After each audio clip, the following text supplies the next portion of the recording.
War veterans, once the backbone of ZANU-PF's political machinery, face a bleak festive season as government neglect and financial crisis plunge their warfare into turmoil. Zambira mashoko atinoona kuti panguva ino itoona kuti aiwa ma-war veterans onzi okanganiwa ovharirwa kunze panongwa kuti government yotadza kuvarangarira pafestive season yavo inoi yatiri kuona kuti pazoro rechristmas nenew year vakomana kunzi havana kana kupiwa kana sendi. Sanambira masvika mudanyorwa pina subscribe or like or on the bell icon.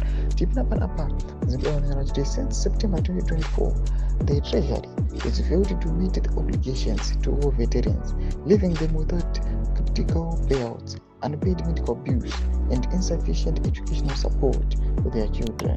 The Ministry of Defense and Veterans Affairs, responsible for their welfare, has admitted it is in a financial bind. Albeit Nguluve, chairperson of the Parliamentary Portfolio Committee on Defense, Home Affairs, Veterans of the Liberation Struggle, and Security, detailed the dire situation in a recent 2025 post-budget analysis report.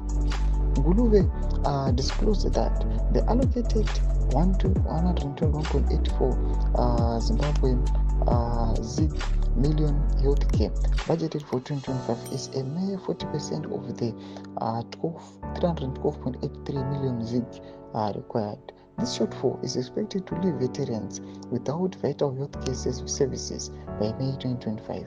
The education of veterans' children is similarly underfunded, with 137.22 million ZiG allocated for 2025, far below the ideal 315.25 million ZiG. Mashoko atikuona mawo veterans ari pachikuonera achiti aiwa their welfare iri kukanganikwa, iri kuneglectiwa. Vatikuona kuti even at the Christmas celebration havana kana kureceiva aiwa mari dzavakanga vakaexpecta pamwe chete nemari dzemamedical cares. Tudze mafungiro enyu muri kudii pamusoro pechitiko ichi? Pinda comment section medu tudze mafungiro enyu, musana subscribe or like, turn on the bell icon.